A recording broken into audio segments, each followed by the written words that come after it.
Hey, thanks again for watching and for tuning in to Bricky's Bible. Julian, my friend, and I were talking over the wall just today and saying about how so often in life, if you want to get something done, it's not what you know, it's who you know. We all know that expression. There's some people who give so much time and energy and their lives to learning lots and lots of information.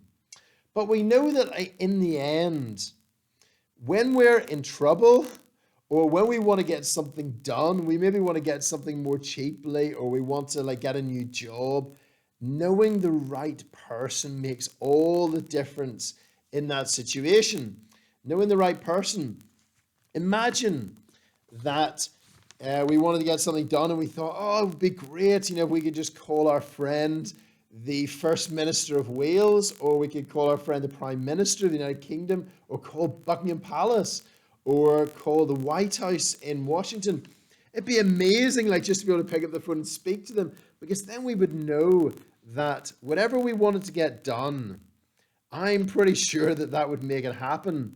The problem is, of course, it's very difficult to get to know people like that. I don't know anyone really like that, and it's very hard to get in touch with them. Would there be a way to really get to know and to connect with and to get in touch with someone who is older and bigger than the world and the whole universe, who first made everything in the beginning? Sometimes people call that God, they say God. Would it be possible to get to know God in that way?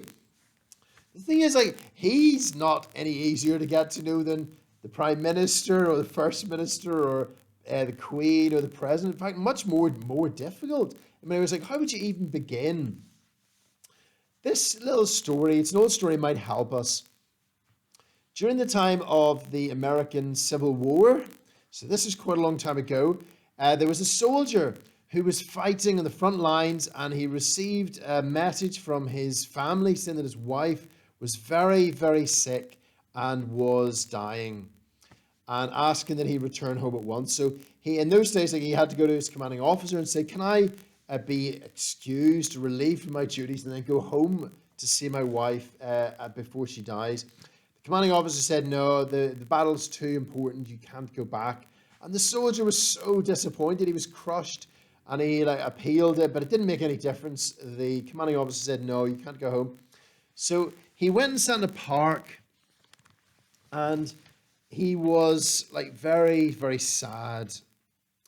And then, sitting on a bench, a little boy came up and sat beside him. And the little boy saw that he was sad and began to talk to him. And he didn't really want to talk, but he said to him, you look a bit sad. What's the matter? And the soldier just said, oh, no, don't worry about it. There's difficult things. And then the little boy pressed on and said, no, tell me what it is. And then he just said, oh, my wife is very unwell and I wanted to go home to see her, but I haven't been able to. And I've asked the commanding officer and he says, no, I can't go back. And the little boy sort of thought for a moment, and then he said, come with me. Well, the soldier was a bit surprised, but I suppose he didn't really know what else to do. So he thought, okay, I'll go with the little boy. The little boy led him out of the park, and they walked together. And they moved towards the place where the then president of the United States of America, a man called Abraham Lincoln, was staying. And when the little boy walked up to the guards that were at the front of the house, the guards all moved across, and he just walked through, and the soldier walked behind him. They carried on into the building. And the soldier was, quite surprised by this point, and the guards stepped aside. They walked right towards the room, the office of the President of the United States, and the guards again stepped aside. They walked in, and there, seated behind his desk, was Abraham Lincoln, the great president. And the little boy just walked straight up to him and said, Father, I have a man with me who needs your help. Now, Abraham Lincoln was a really kind and great guy, and so he helped the man out. But do you see what it was? On that day, the son brought the man who needed help to his father. It's not what you know, it's who you know. If you know the son, the Son will bring you to his Father. Isn't that an amazing thought? That we can, you can, know the God who made the whole universe. His Son came down to bring us to him so that we can know him and have him as our Father as well. That is so awesome.